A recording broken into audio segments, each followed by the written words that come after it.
La figura central del cristianismo, Jesús, puede identificarse como Palestina, y el uso del término Palestina para referirse al contexto histórico en el que vivió es realmente coherente.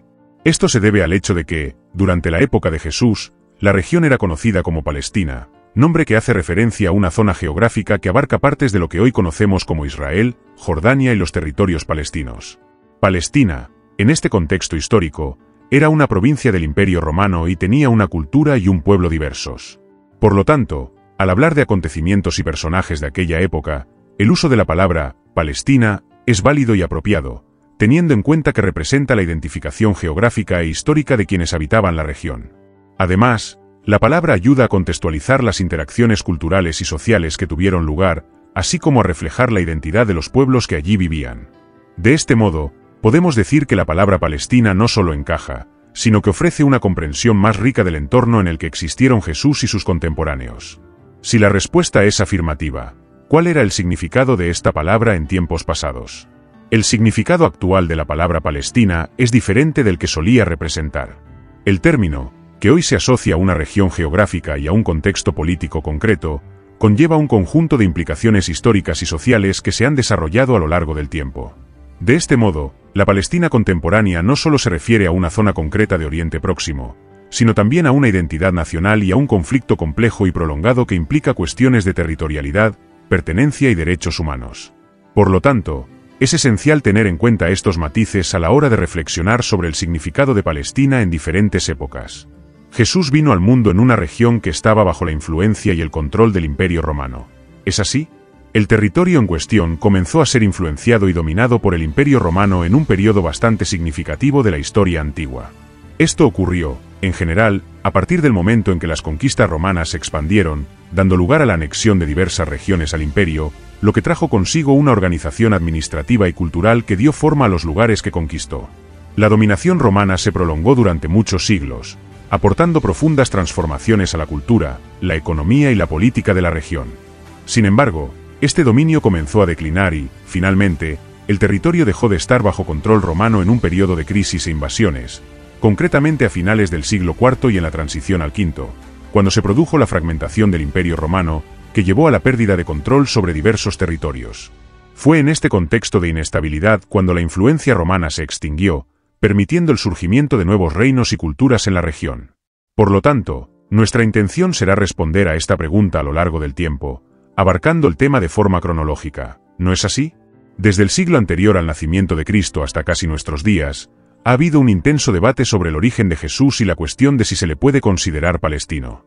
Esta discusión abarca aspectos históricos, socioculturales y religiosos, además de implicar diferentes interpretaciones del contexto geográfico y cultural en el que vivió. Por lo tanto, analizar la figura de Jesús desde esta perspectiva nos lleva a comprender no solo sus raíces, sino también cómo se percibe su identidad en la actualidad.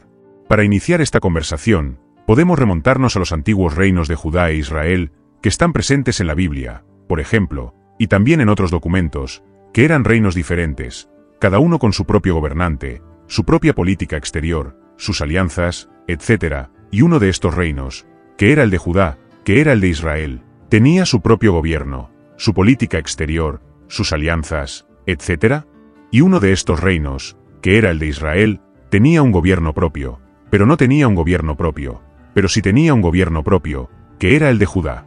Y uno de estos reinos, que es el reino de Israel, será derrocado por los asirios por el imperio asirio en el año 722 a.C., por lo que en el siglo VI ya no tenemos el reino de Israel y solo tenemos el reino de Judá, por lo que en el siglo VI a.C., el imperio neoiranio invadirá también la región de Judá y destruirá y derrotará al reino de Judá, y a partir de entonces, esa región se convertirá en una provincia del imperio neobabilónico, dirigido por Nabucodonosor y, que también aparece allí en los textos bíblicos, es el periodo del exilio babilónico, etc. Así que ya no tenemos ni el reino de Judá ni el reino de Israel, tenemos una provincia que se llama la provincia de Erud, que es una provincia del imperio babilónico, pero la historia continúa y el imperio babilónico o neobabilónico caerá también en manos de otro adversario, que son los persas, con Ciro el Grande, y entonces la provincia babilónica de Erud se convierte en una provincia persa, la provincia persa de Erud, que podemos llamar la provincia de Judea y, por supuesto, los persas. Tampoco duran para siempre, son derrotados por Alejandro Magno, derecho del Imperio Macedonio o del Imperio Griego, si se prefiere, y en consecuencia esta región se convierte en dominio de los griegos. Para más detalle, cabe señalar que esta región en particular estará bajo el control de uno de los generales que sirvieron a Alejandro Magno. Esto se debe a que Alejandro muere sin haber dejado un sucesor que se considere lo suficientemente fuerte como para garantizar la continuidad de su imperio unificado. Como consecuencia de su muerte, su vasto imperio quedará fragmentado y dividido entre los generales más destacados a sus órdenes. Concretamente, la parte que abarcaba la provincia de Judea acabaría bajo el dominio de los seleucidas. Por tanto, lo que se conoce como el Imperio Seleucida, o incluso la dinastía seleucida, será la encargada de administrar este territorio. Dentro de esta dinastía, uno de sus líderes, llamado Antíoco IV, iniciaría una serie de políticas encaminadas a la helenización, con el objetivo de promover intensamente la cultura griega en la región de Judea.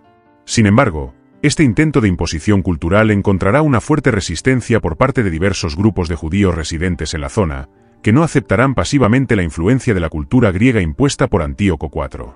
En respuesta a esta opresión cultural, iniciarán un levantamiento conocido como la Revuelta de los Macabeos, que se convertirá en una importante marca de resistencia. En este contexto histórico, en el transcurso de este proceso, esta revuelta se manifestará de forma intensa y global, lo que conducirá a la eliminación del control seleucida que había dominado la región de Judea hasta entonces. Como resultado de esta insurrección, surgirá una nueva dinastía, caracterizada exclusivamente por judíos, que recibirá el nombre de Asmoneos. Este cambio significará un hito importante en la historia de la región, ya que la dinastía asmonea tomará las riendas del poder e influirá en el futuro judío de la zona. La cuestión que se plantea es que, a medida que avanza el tiempo, es bastante probable que surjan algunos desacuerdos o conflictos internos entre los miembros de la dinastía asmonea, ¿no es así? Conflictos relacionados con la sucesión, ¿verdad? Cuando un rey fallece, inevitablemente surge una disputa sobre quién asumirá el cargo y ocupará el trono, ¿no es así? Este proceso de sucesión suele generar acaloradas discusiones y rivalidades entre los posibles herederos, lo que refleja la importancia del poder y el liderazgo en la sociedad. Así, en uno de los muchos conflictos relacionados con la sucesión al trono, dos aspirantes al título de rey de la dinastía asmonea, formada por miembros de esta familia real, decidieron buscar ayuda externa para superar a su rival en la contienda por el poder. Ambos candidatos recurrieron a la intervención de la República Romana, que en aquel momento se encontraba aún en su periodo republicano, lo que llevó a un importante general romano, conocido con el nombre de Pompeyo, a desplazarse a la región para intervenir en la tumultuosa situación. Tras un enfrentamiento, Pompeyo consiguió derrotar a uno de los candidatos asmoneos, al tiempo que establecía al otro como rey cliente. Este proceso significó que la figura que permaneció en el poder no asumió la posición de un rey soberano con plenos derechos, sino más bien como un vasallo, es decir, un gobernante subordinado a los intereses y la autoridad de Roma. Así, en el transcurso de esta intensa disputa por la sucesión al trono, se llegó a un desenlace en el que ninguno de los candidatos se convirtió en rey absoluto y, en consecuencia, a partir de ese momento, la ciudad de Roma se consolidó como la nueva soberana sobre las lluvias. Durante el siglo I antes de la Era Común, tuvo lugar un importante acontecimiento histórico. La región conocida como la provincia de Judea pasó a estar bajo el dominio del Imperio Romano. Este cambio de control es un hito importante de la época, reflejo de las transformaciones políticas y sociales que tuvieron lugar durante ese periodo. Sin embargo, lo cierto es que todavía había reyes entre los judíos, ¿no es así? Sin embargo, es importante aclarar que los monarcas, como el famoso rey Herodes, que se menciona en las escrituras de la Biblia, entre otros, pertenecían a un grupo de reyes judíos. Estos gobernantes eran considerados en realidad reyes clientes, ¿no es así? Los vasallos que no estaban en línea o que no estaban de acuerdo con la política romana eran, por tanto, susceptibles de ser sustituidos, lo que implica que, en realidad, el control sobre la región estaba en manos de los romanos. Esto significa que la administración y el gobierno local eran ejercidos efectivamente por representantes romanos, garantizando así la prioridad de los intereses de Roma en la gestión de las provincias. Hola, espero que estés bien. Veamos ahora la pregunta de Vinicio.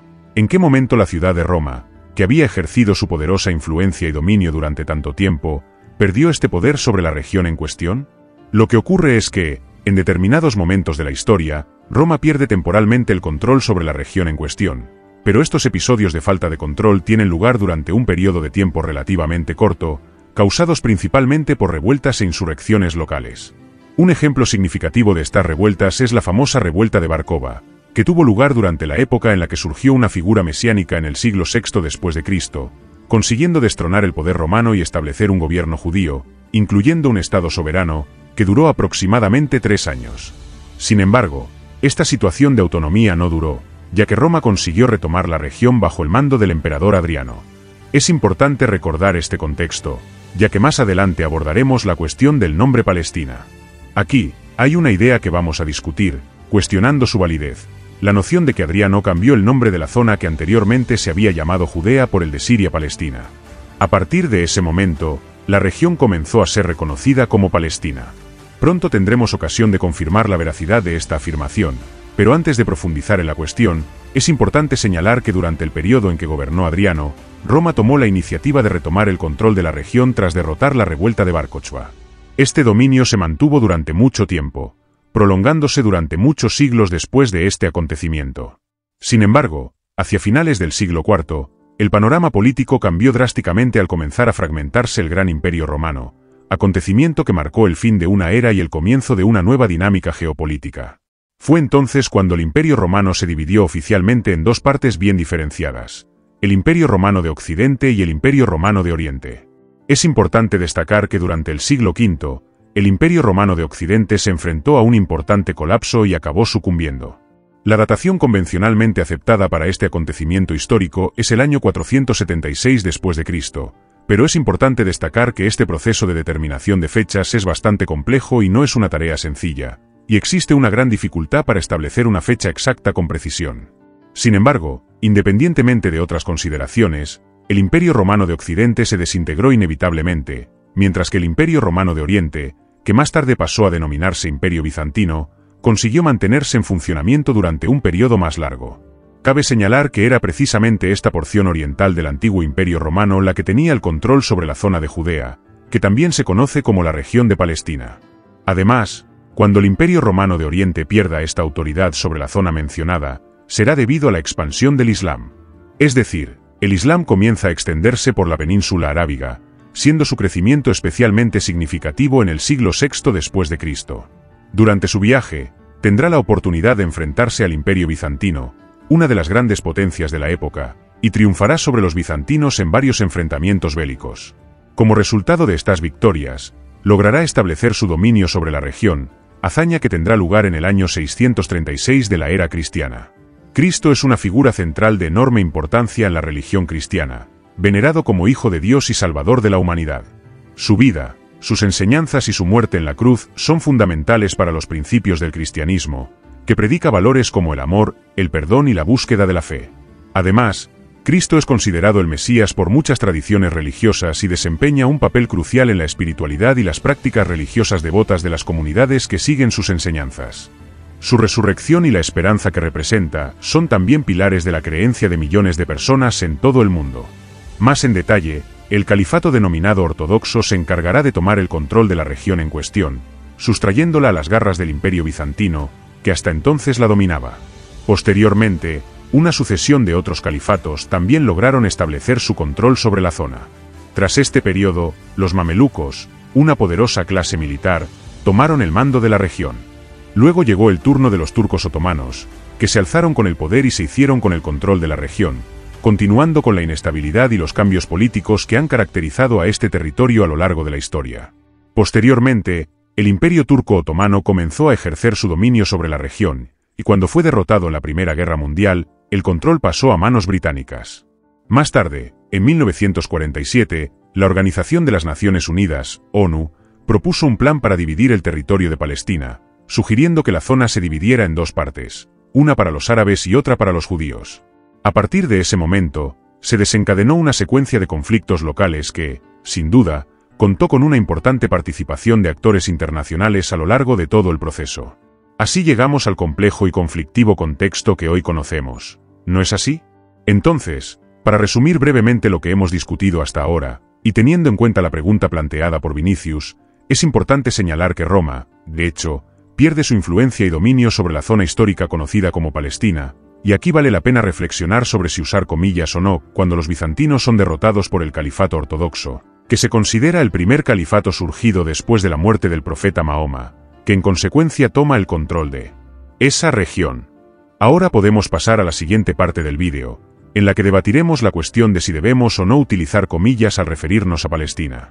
Para comprender el origen del nombre Palestina, y si esta denominación se aplicó a lo largo de todos los periodos que he mencionado anteriormente, es esencial que comencemos nuestro debate abordando la cuestión de la denominación de los lugares. ¿No es así? Este análisis es fundamental, ya que el nombre de un lugar conlleva una rica historia y una serie de significados que pueden variar con el tiempo y las circunstancias históricas. Así, comprender la evolución y el uso de este nombre en diferentes épocas nos dará una visión más clara de su relevancia e implicaciones históricas. Cuando analizamos las fuentes históricas que tratan de topónimos geográficos y sus respectivas divisiones o límites geográficos, nos damos cuenta de que la exactitud de esta información no es tan alta como nos gustaría. Por este motivo, no hemos podido encontrar mapas tan precisos como, por ejemplo, un mapamundi del siglo I, o incluso un mapamundi representativo de la época medieval. También es importante mencionar que, aunque existen mapas de este periodo, no tienen las mismas características de detalle que nos gustaría. De hecho, estos mapas, aunque existen, no se asemejan con gran precisión a los que tenemos hoy en día. No es especialmente útil tener un conocimiento detallado de las restricciones geográficas, ya que también es importante tener en cuenta que cada grupo étnico o cultural tenía su propia visión y comprensión de los territorios que se consideraba que existían. Hubo acuerdos internacionales que tenían una definición tan estricta que establecían los límites territoriales de forma consensuada y extremadamente clara, del mismo modo que vemos hoy en día en muchas situaciones. Por eso, cuando analizamos la cuestión de Palestina, por ejemplo, podemos encontrar varios ejemplos que ilustran esta complejidad. Es importante subrayar que no debemos entrar en un relativismo total. Solo estoy mencionando que la realidad es un poco más imprecisa de lo que nos gustaría creer. Sin embargo, cuando examinamos la situación relativa a Palestina, ya encontramos referencias a un pueblo conocido como los Pelets en documentos procedentes de Egipto que datan del siglo XVI. Oxy, en el año 11 antes de la Era Común, también conocido como 11 a.C., marca un punto concreto en la cronología histórica. Se trata de un periodo que se inscribe en la serie de años que preceden al inicio del calendario occidental, comúnmente asociado al nacimiento de Jesucristo, y por tanto, al comienzo de nuestra era. En el contexto histórico, se suele hacer referencia a estos años para describir acontecimientos, civilizaciones y localidades que existieron y se desarrollaron antes de esta fecha simbólica que separa los dos grandes periodos de nuestra historia. De este modo, el año 11 a.C. representa un periodo de tiempo de gran relevancia para el estudio de las prácticas culturales, políticas y sociales de las civilizaciones que florecieron en la antigüedad. Así, podemos ver que se menciona la tierra de los Pelets, que muy posiblemente esté relacionada con los filisteos, un grupo étnico que vivía en la zona que más tarde se llamaría Palestina, conocida por su rica historia y cultura. Esta identificación pone de relieve la conexión entre los filisteos y la geografía de la época, ofreciendo una perspectiva sobre la presencia de estos pueblos en la formación de la región. De este modo, es importante destacar que el término que hace referencia a Palestina tiene un uso extremadamente antiguo, que se remonta a periodos que se remontan al siglo X a.C. Sin embargo, no tenemos una idea clara de lo que querían decir exactamente los antiguos egipcios con el término «tierra de los filisteos». Esto nos lleva a indagar sobre el significado de esta expresión y las intenciones que se escondían tras ella, que siguen siendo oscuras a día de hoy cuando intentamos comprender mejor esta parte de la historia. ¿A qué parte concreta del espacio geográfico aludían exactamente? Es muy probable que la zona en cuestión se refiriese a una región situada más cerca de la costa, concretamente al sur de la localidad mencionada. Los términos pelota, así como pastu y pilu, se mencionan en textos de la antigua Asiria, que datan de los siglos 8 y V a.C. Esto indica que estas palabras pueden estar relacionadas con la región habitada por los filisteos. Cabe señalar que, en hebreo, los filisteos se designan con el término pieles, lo que revela una conexión significativa con el propio nombre de Palestina. Sin embargo, es importante señalar que, aun así, los documentos asirios no ofrecen una descripción muy detallada o precisa de la tierra en cuestión, que se reconoce como la patria de los hijos. ¿Estás de acuerdo? ¿Cuál es el área que ocupa esta tierra? Y a partir de este punto, comenzamos a acceder a documentos un poco más actuales, que nos proporcionarán información adicional que nos ayudará a comprender mejor a qué se referían los individuos cuando mencionaban Palestina. Un ejemplo significativo es Heródoto, historiador griego que vivió en el siglo V a.C. Destaca porque ya utilizaba la palabra Palestina para referirse a una extensión de tierra situada entre las regiones de Siria y Egipto. Este uso de la terminología revela una comprensión geográfica de la época y la importancia histórica de esa zona. Una vez más, No está clara la anchura exacta de esta franja de tierra. Es posible que se refiera solo a la región del margen costero del mar Mediterráneo, que abarca la zona comprendida entre los países de Siria y Egipto, o podría referirse a una región aún más extensa, que incluiría otros lugares, como el Mar Muerto, por ejemplo. La cuestión que se plantea es si el foco de la discusión se restringe a esta estrecha franja costera o si, en realidad, abarca regiones adyacentes que podrían englobar otras masas de agua significativas. En la obra de Heródoto, cabe lamentar que la claridad de la información sea bastante limitada. Sin embargo, es importante señalar que la palabra en cuestión ya aparecía de forma continuada, pues era visible desde el siglo XI a.C. Además, hay varios otros escritores, tanto de Grecia como de Roma, cuya obra podría mencionarse para ayudar en la búsqueda de una definición geográfica más precisa de este término. Sin embargo, he decidido centrarme en dos autores que me parecen especialmente fascinantes y que son de origen judío, Filón de Alejandría y Flavio Josefo. Ambos autores vivieron en el siglo I de la era cristiana, lo que significa que tuvieron sus experiencias y escritos antes del reinado del emperador Adriano, ofreciendo así una valiosa perspectiva de la época. Es importante destacar que existe una concepción histórica que atribuye al emperador Adriano la acción de ser el primero en nombrar el territorio que abarcaba Palestina o Siria, refiriéndose al como Palestina. Esta decisión fue considerada una ofensa significativa para la comunidad judía de la época. Por lo tanto, a lo largo de este texto, usted observará cómo los judíos utilizaban el término Palestina durante el siglo I de la era cristiana, teniendo en cuenta todos los contextos y significados que este término pudo haber adquirido en ese periodo específico. Filón, en su obra, menciona que, además de los aspectos ya comentados, las regiones de Palestina y Siria poseen, en efecto, una notable riqueza en términos de sabiduría y virtudes dignas de consideración. Estas zonas albergan una fracción significativa de la vasta población judía, que es bastante numerosa. Es importante señalar que, dentro de este contexto, hay un grupo específico de individuos conocidos como los esenios, que se mencionan en el texto y con los que está estableciendo comparaciones pertinentes. De este modo, el análisis de Filón abarca tanto la riqueza cultural y espiritual de estas regiones como la presencia de estos grupos específicos de personas que destacan por sus características particulares.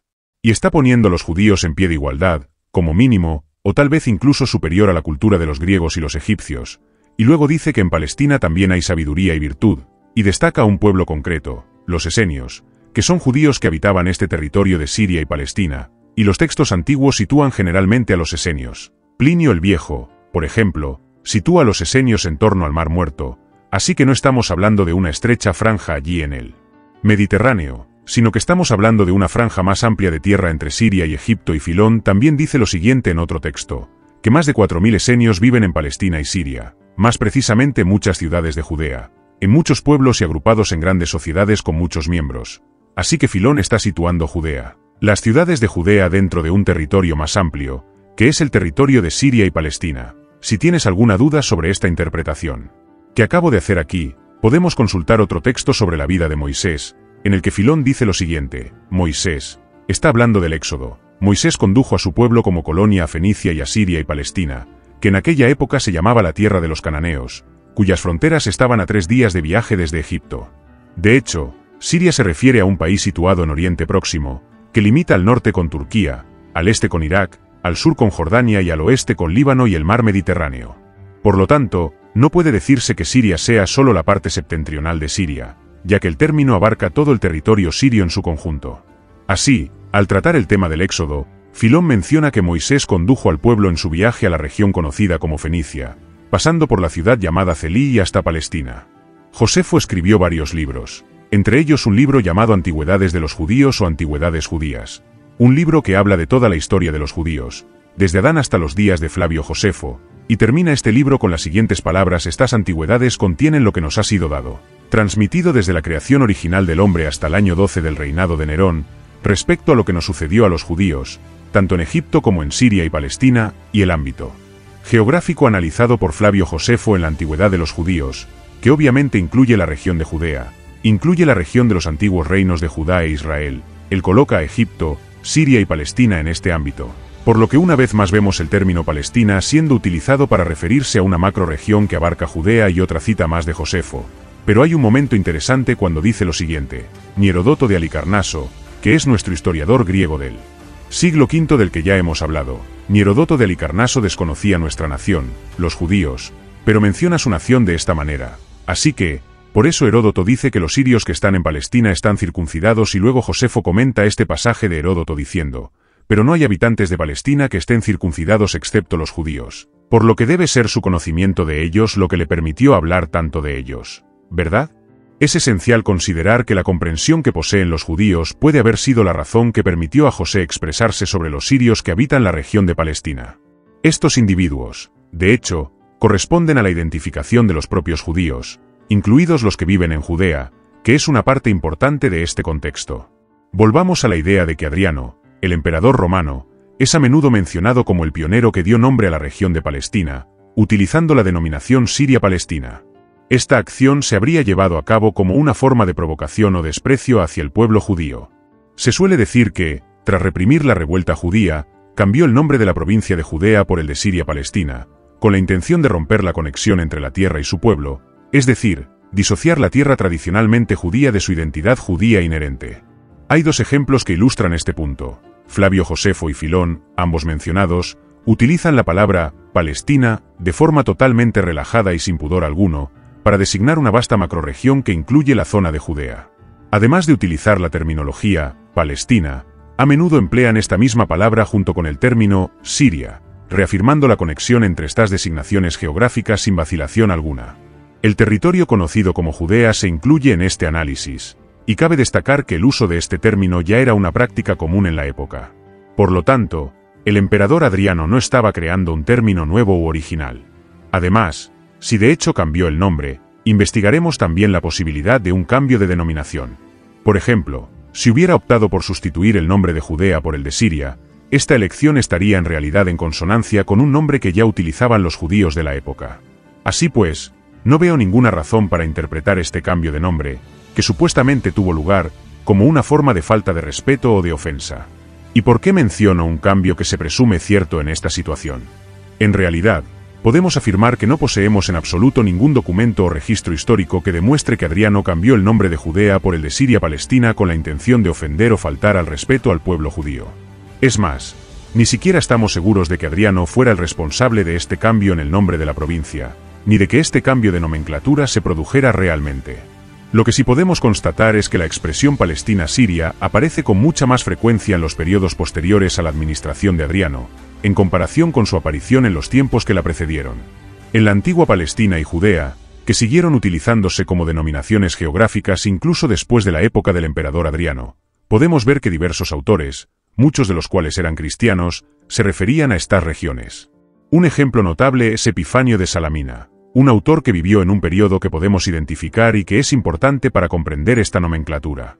Menciona que, durante sus viajes, Adriano pasó por la ciudad de Antioquía, situada en la región de Siria, y también recorrió Fenicia, hasta llegar a Palestina, que, indistintamente, también se conoce como Judea.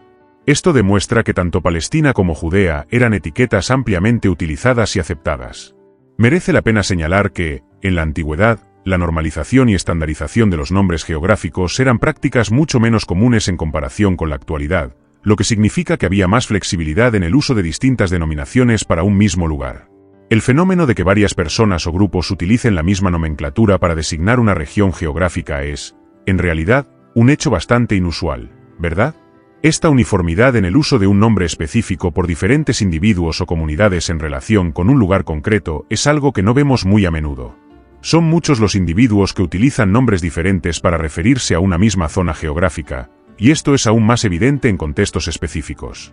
Por ejemplo, entre los judíos que habitaban la región de Judea, algunos solían referirse al lugar como Judea, mientras que otros lo llamaban Siria-Palestina.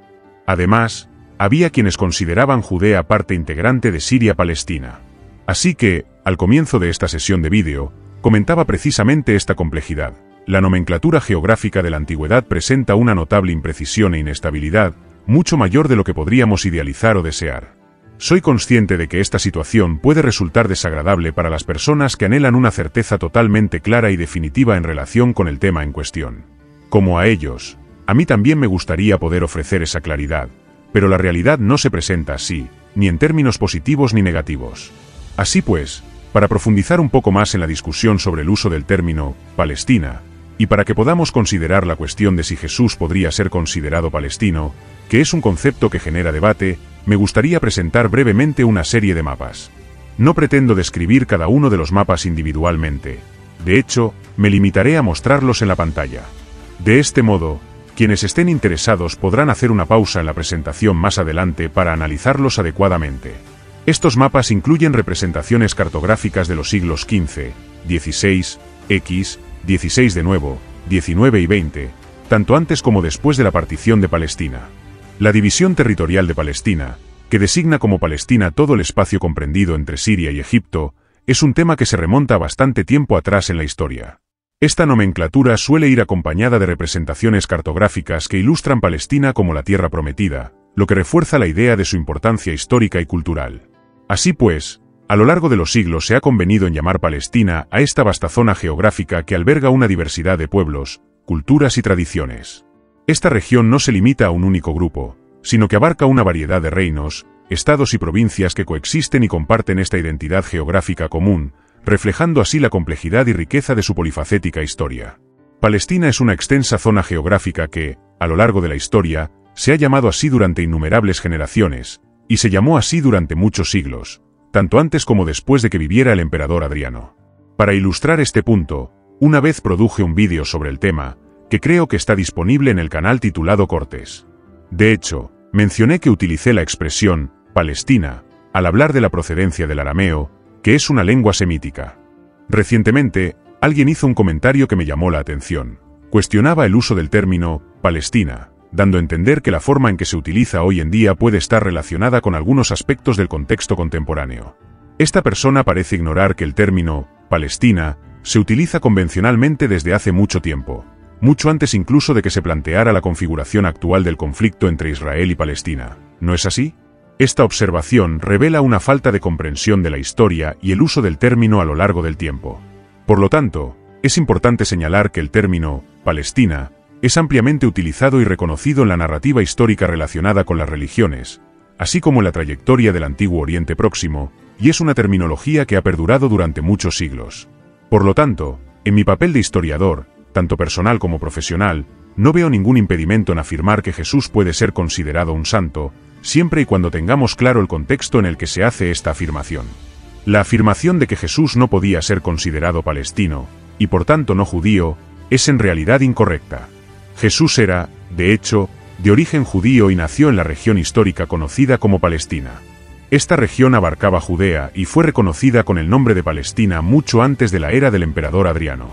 En realidad, Palestina, situada en esta amplia zona que también se llamaba Siria, ya se denominaba así en épocas anteriores, durante el Imperio Romano, y esta denominación se mantuvo mucho después del reinado de Adriano. Por lo tanto, teniendo en cuenta este análisis, es correcto afirmar que Jesús era judío y también que se le puede clasificar como judío palestino, dado que vivió y nació en este contexto geográfico y cultural. Sin embargo, esa es toda la información disponible, ¿no? Espero que mi respuesta haya aclarado la cuestión de la identificación de Jesús como palestino, así como otras cuestiones similares que han surgido a lo largo del tiempo. Me gustaría invitar a todos a dejar sus críticas y contraargumentos en los comentarios, ya que su opinión es muy importante. De esta forma podremos continuar nuestro debate de forma productiva y enriquecedora, y espero que podamos volver a encontrarnos en los próximos vídeos. Que el Señor os bendiga intensa y abundantemente, con muchas bendiciones en vuestras vidas.